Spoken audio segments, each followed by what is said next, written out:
The Grow My Cleaning Company podcast helps owners of cleaning companies just like you to grow your company and yourself so you can make more money and finally get the time and money freedom that probably got you into this business. Discover how to automate and create systems that allow you to grow like crazy without losing control. If you dig the show and want to show some love, subscribe, rate, and review on iTunes. It really helps. Enjoy the show. Hey, Clean Nation. Mike Campion here with Bobby Woods from Tiger Cleaning in March. I got so screwed up because I wanted to say Tiger Woods Cleaning, and we already had the conversation. He's, I'm sure, had it 300 times. So I won't bore you with the Bobby Woods, Tiger / Woods implied conversation that Bobby and I had. We had it live. It wasn't all good. So Bobby Woods with Tiger Cleaning, full stop, no Woods in cleaning. This guy started March 2016, Memphis, Tennessee. Looks like they serve commercial. Anything you want to add to that, since I clearly tried to butcher your introduction, Bobby Woods? No, absolutely not. You didn't do too bad with it. I do want to add that I co-own it with my wife. She's a huge part of the business, so I just want to give her a little credit whenever I can. This is a man that's been married a minute. This is there not you go. his first rodeo. He's like, I know how this can go poorly for Bobby Woods, and we're gonna make it not go poorly. And by the way, I don't think I'm ever gonna be able to call you Bobby. Bobby Woods is so much more fun to say than Bobby. So Bobby sounds like a kid, but Bobby Woods, that's like a cool guy. That's like a listen. I'll take it. What's your bride's name? Misha. Oh, Misha. That sounds like fancy and whatever. So Misha Woods. So I would call your wife Misha, but Bobby Woods has got to be Bobby Woods. So Misha Woods, we could just go with Misha, but Bobby Woods is Bobby Woods. Like it's one thing. Yeah, I'll take that. All right. I'm glad he got a name I can't possibly screw up saying, which is a deal. All right. Before we jump into me coaching, give Cleaning Nation a 30, 60 second, 2016, we're recording this 2021, end of 20, coming up on 2022 pretty quick. So 4 or 5 years in this thing. Just give us a quick, how you got in, where you started, where you're at now, what your dreams are, just a quickie, and then we'll get to coaching, I promise. Yeah, absolutely. I'll try to make it short and sweet if I can. But, in 2016, I was working in management at the hospital, at our local hospital here. And at the same time, my brother was starting a screen printing business. He was moving back from Nashville to Memphis. He needed help with it. So I decided to be a 50-50 partner with him on that. And I saw the writing on the wall, for lack of words. I saw that, hey, I'm not going to be able to do that business and work a full-time job at the hospital. So I took money out of my 401k. I purchased I bought into a commercial cleaning franchise called Jan Pro. And that's how I got started into the cleaning business. I allowed Jan Pro to, give me the contract, take half the money. You know how that works. And while I, at daytime, worked the screen printing business with my brother, we grew that. By the grace of God, we was able to sell it. So now in 2021, I am full-fledged in the commercial cleaning business, trying to grow it and potentially do the same thing and selling it. But like I mentioned earlier, I have not only my wife, but I have another partner in this business that we would like to see it grow as big as we can. And if selling comes up at that point, then we will. If not, we'll keep growing it. Cool. And are you still a Jan Pro franchisee? So yes, I am a Jan Pro franchisee, but I'm also the way the Jan Pro thing works is I just grab the contracts from them. I don't approach their contracts. That's the rule. I don't try to get their contracts, but I can still get business outside of them. Okay, so you have some of your own contracts and some of the Jan Pro contracts. Correct. Okay, cool. Yeah. All right. So excellent feedback. And what's going on in your world? How can I help you today, Bobby Woods? Well, great. So piggybacking off that, me getting my own contracts, I wanted to kind of migrate into the government contracting. I've already got registered with SAMS and all that good stuff, but I'm having a mental hang up, I guess it would be, on when I'm reading the solicitations, all of that jargon, I get confused. So now I'm kind of looking to see, A, am I overthinking it? And B, if I am on point with thinking that it is important to be tedious about it, is there a resource out there that you are aware of that I can maybe hire to help me facilitate bidding on government contracting? Beautiful. I love that question. So Man, there's so many different ways we can go with that. All right. If it's okay with you, I'd like to, just like kind of mentioned before we started, invited Clean Nation to join, just ask you a couple questions and coach you as if I were coaching you, you know, a client one-on-one. Is that okay? Yeah, absolutely. Okay.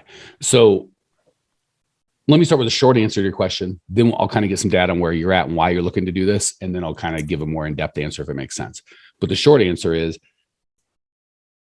before what I hear Bobby, having done this a couple of times, what I hear Bobby Wood saying is, I'm trying to pick a niche, where actually he's not saying, goes, I'm just assuming my niche is going to be government contracting because I think I can make money there. Help me get into government contracting. Am I completely twisting where you're at, Bobby, or is that how you're feeling? No, that's how I'm feeling. Yeah. Okay. So for everybody out there, if you take out government contracting and put in car dealerships, retirement homes, apartment complexes, whatever that niche is, I'm always going to say, hold on, let's rewind. Because I wish in commercial cleaning, there was a niche that was quote unquote the right niche. Because then I just tell, my job is so much easier. I can just say, everyone do this, but it's not the case. Each niche has its strengths and weaknesses, including government. Government is a great example because its strengths are really strong and its weaknesses are really weak. So if you go into that niche without understanding what you're getting into, it might be a great niche. I'm not saying it's not, but you want to kind of have eyes wide open, right? So at this point, my job as a coach wouldn't be to be, yes, you should do government contractor. No, you shouldn't. Or to dumbly answer, here's how to get government contracts without even understanding what government contract, because government contracts is like saying my niche is commercial. Like government there's a federal government, which operates very different than state government, which operates very different than city government, which operates very different from county government. You start getting to Indian tribal councils. There is a lot. We're in the United States, but you go to Canada, we've coached all over the world. There's government everywhere. And it is to say like the government is insane. That's like saying the people. There's a lot of different kind of folks. All right. So first and foremost, and we don't have to do this part together, Bobby Woods, but I would encourage you to do it on your own. First and foremost, we always start with, and what you're asking Bobby is whatever. Where do I get customers? Without asking who the right customer is, or without asking, what are my freaking goals? So I want to encourage everybody, always, especially when you got 3 partners, dude, especially when you get 3 partners, because you and your wife hopefully are pretty much on the same page. You don't have to be perfect, but hopefully you're mostly lined up with what you want. Right. But your other partner might have a whole different thing. So for you and your goals and you and Misha's goals, government contracting might be terrible or fantastic. But for your other partner's goals, a whole different kettle of fish. So until we're clear on it, we could really step in a puddle without even knowing what's going on. So first and foremost, and I'm going to pick on Bobby Woods because I coach a bunch of people and I have to be nice. But when Bobby's representative of a bunch of them, I'll just coach it like it is. So I get a lot of people just going, when I'll say things like, great, what do you want to be? What do you want this thing to look like? Oh, I want it to be as big as I can, Mike. So good. My coaching to you, not Bobby Woods, but anyone that said, I want this thing to be quote unquote as big as it can. Great. Work as hard as you can. And you're like, well, that's useless information. I'm like, I know you gave me a useless destination. Like, what do you want me to? I get it. Give me a loose goal. Like I want to be huge. And then expect specific coaching on how to be huge. I don't know what huge means. Is huge $1 million, $1 billion? Like there's a lot of huge, there's a lot of government. So we don't have to do this today, but before you move into picking your niche, you got to be crystal clear on time and money. That's the only 2 things we can put in or take out of a company. Well, we can't even take time out, right? It can free us to have time going forward, but we can't save it, right? Once we've invested that time into money or anywhere else into a business, it's gone forever. Money we can take out. So crystal clarity. Most people get wonky about, I want 100 employees. I want $1 billion in revenue. No offense, profit. There are plenty. Enron went bankrupt, for God's sakes. They were a multi-billion-dollar company. They went bankrupt. We don't want Enron. I'd rather have $1 million company making 200,000 than Enron being billions of dollars and going bankrupt, right? So we have to always start with profit, not headcount, not gross sales, not all the vanity metrics, right? Like, my podcast is a little tiny podcast with a very specific niche. We don't have as many listeners as Tim Ferriss or some other really big kind of general podcasts.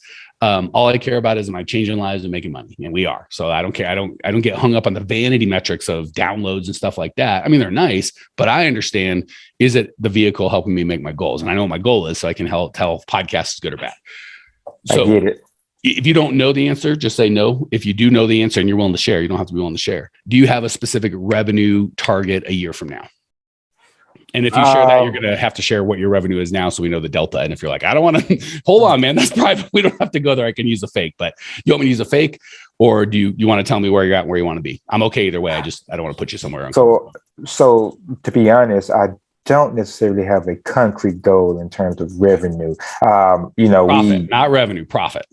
Profit. Yeah, I don't. Well, yeah, I don't have a concrete goal on profit. I would say to be comfortable, we need to be making 12,000 a month.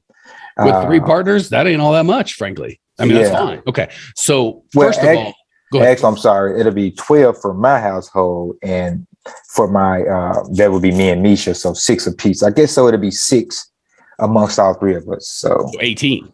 18, yeah. Okay. So I won't dive too far into this because the specific matters for Bobby don't matter. But I mean, they do to Bobby. Yeah, I get what you're saying. Bobby's like, it matters to me, dude. Everyone else don't care.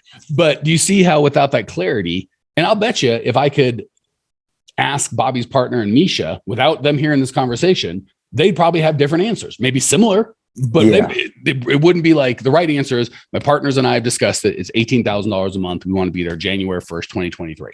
Or whatever that is, like that. And I could ask them both and they give me the exact same answer. So until we get where we're trying to go, you're like, what's the best train line, right? Is it Amtrak? I only know Amtrak. So is it Amtrak or Amtrak's competitor, whoever they are? And I go, where are you going? You're like, I'm not sure. I'm like, hold on. We might need a plane. We might need a car. We don't even know we need a train yet, right? So I know Bobby's going nuts. I just want you to tell me how to get freaking government contracts, dude. No. It makes sense. I'm getting it. This is fine. Cleaning nations clawing their eyes out going, I just want you to answer the damn question, Mike.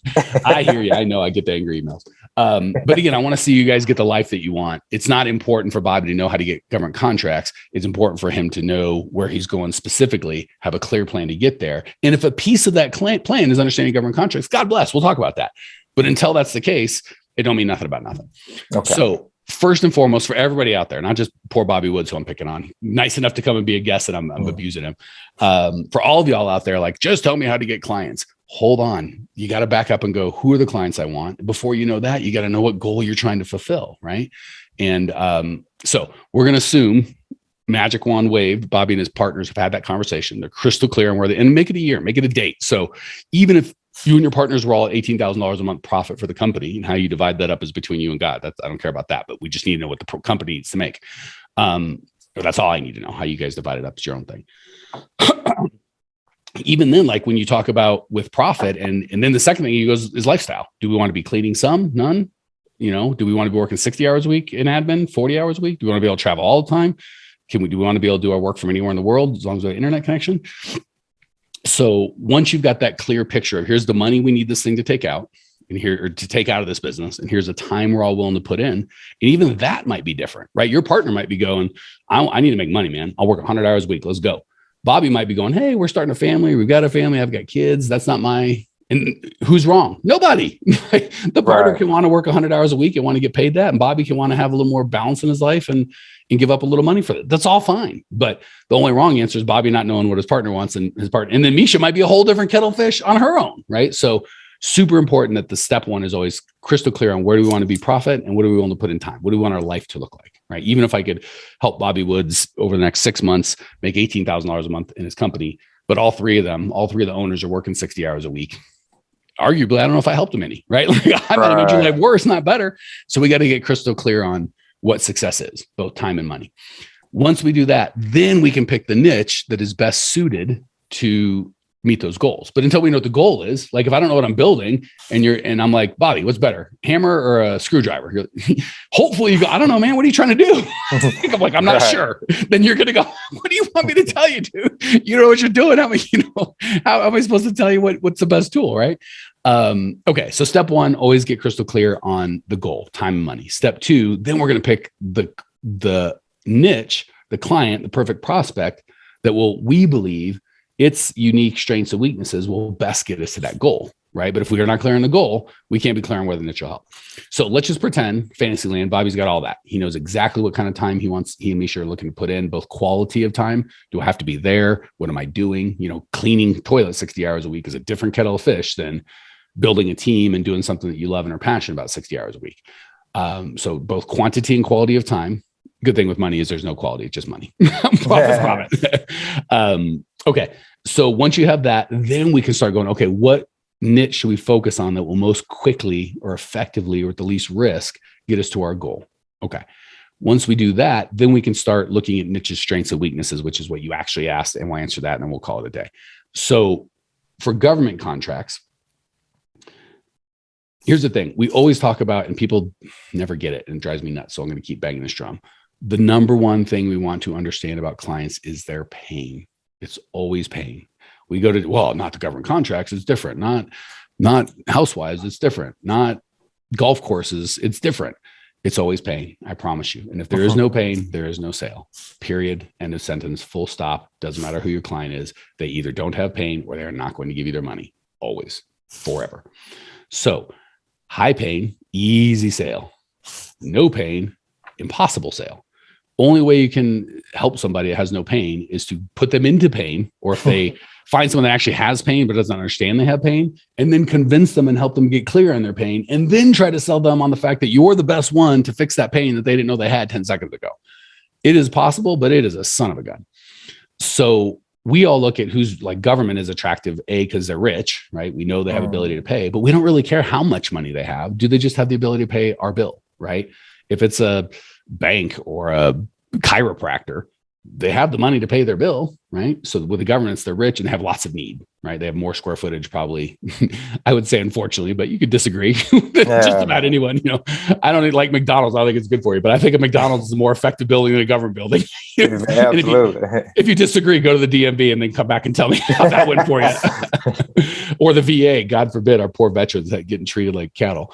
Okay, so that said, we have to understand what the pain of the government is. And for a lot of people that don't understand what they're really selling, they'll go, my government doesn't have any pain. They have no pain. Of course they have pain. If you don't understand what it is, you're never going to be able to sell them. Yeah. The pain of the government is, can you help me cover my butt? If I hire you, will I get fired? Can I point to a wall of paperwork saying, I did the thing? Even though Bobby Woods failed, he had the insurance, he filled out the form, he went through the hoops. You can't fire me or even yell at me or get me in trouble or any guy, not that anyone ever gets fired in the government, for God's sakes, but I just want to CYA, man, cover my butt. That's their pain. Can you meet my standard of, I don't care if you're any good or not. I really don't. I just need to be able to point and go, this was the standard that kept everything nice, and I followed the standard perfectly. That is their pain. For me, that kind of pain drives me up a freaking wall, right? I want to be able to actually change. Like Bobby Woods, if I was going to take him as a coaching client and he's like, I don't care if I make any money. I don't care if I change anyone's lives. I just want to be able to tell my wife I did everything I could before I failed. Like, I would never take that guy as a client, right? Like, that's just, I don't want to work with that guy. It's just, I don't have time or energy, right? But that doesn't mean you can't. And I will say, to be fair, there are some, I hate to say bureaucrats, there are some government employees that care and do want the government buildings to be nice, but they are few and far between, and they're surrounded by a bunch of idiots that oftentimes have more power. So the good news is we always want to look at the pros and cons. The good news is they have a lot of square footage, baby, a lot of square footage. They'll tell you they're looking for lowest price. They're not looking for lowest price. They're, why is it everyone thinks the government's looking for the lowest price, but we all have the joke about the, $2,000 NASA hammer or whatever. And the people at NASA are laughing at me going, $2,000, they're $50,000. Are you out of your mind?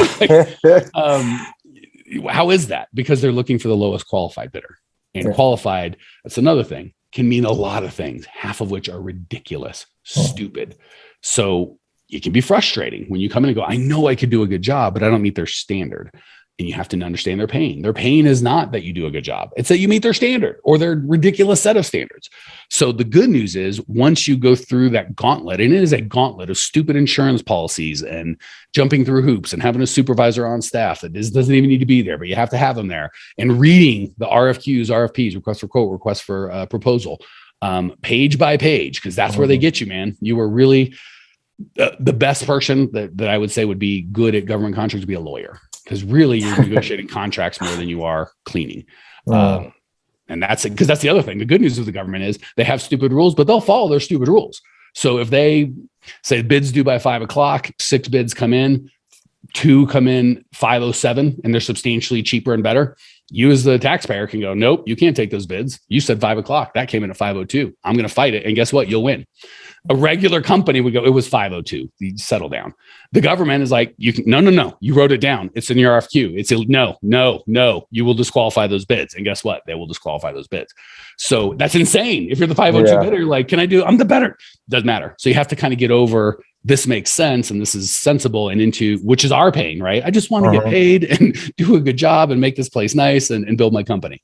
That's not their goal. Their goal is, can I get sued? Am I following my stupid rules? And then you have to do things like getting in on the RFQ creation process. That's how you win. You get in on the process. You go, oh, you need $7 million. It needs to be by a company that's A+ rated. All these weird requirements that nobody has but you convince them to put it in the RFQ. And now you're the only one that can be the lowest qualified bidder. You're the only damn bidder. And guess what? You're expensive. So if that world sounds enticing, like that's how I want to make money, then government bidding is for you.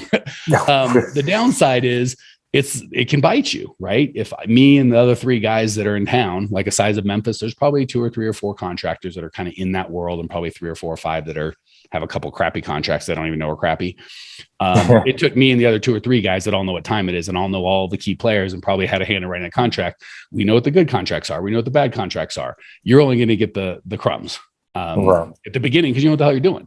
So if you're willing to put in the time and effort to get into the echelon of I understand, and again, this all goes with different things. That could be us on the maybe the state of Tennessee, the city of Memphis. The federal stuff's a whole different kettle of fish, right? So I know the question was, how do we get government contracts? The short answer is understand their pain and follow their rules. And if you think they're dumb rules, get over it or don't do government contracts. You're really playing in a world of rules and regulations, not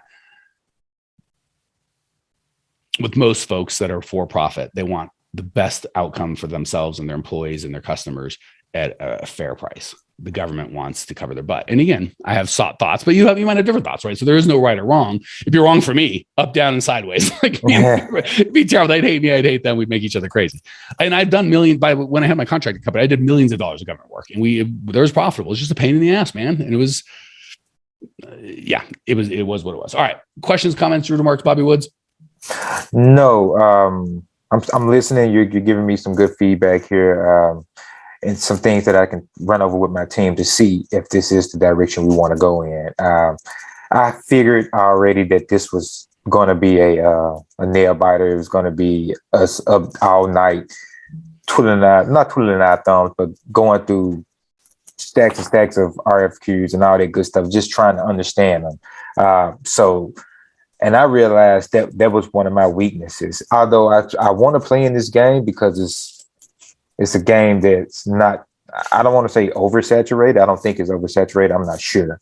But I don't feel like it's oversaturated like our city is in terms of the bigger cleaning companies going out bidding and underbidding, in my opinion, for contracts. And then I can come on as a subcontractor and get those contracts from them. But it's at a ridiculous amount of money that's not really worth it. So I feel like since this arena is not necessarily saturated by the people in this area, which I'm not, I'm not sure if it is or isn't. I'm feeling like it isn't.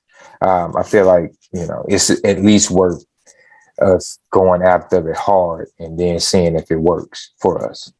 So excellent piece of feedback. And we're going to wrap with this kind of final thought.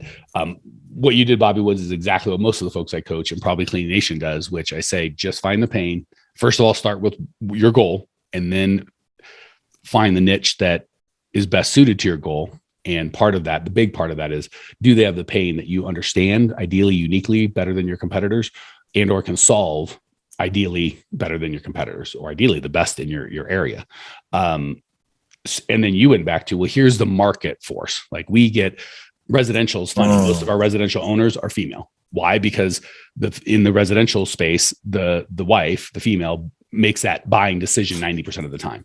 And look at, here we go, Bobby Woods, male commercial, right? Because he typically has not made that decision in his home. If you guys have cleaners, I'm guessing Misha deals with 92% of that, but he's probably been in a workplace where they had clean. So we do what we're comfortable with or what we see as the opportunity, but that's not, I get a lot of, I do freaking, move in, move outs, because I have a friend who's a realtor, does a bunch of them. Well, guess what? Move in, move outs are garbage work, but you don't go, is this a good niche?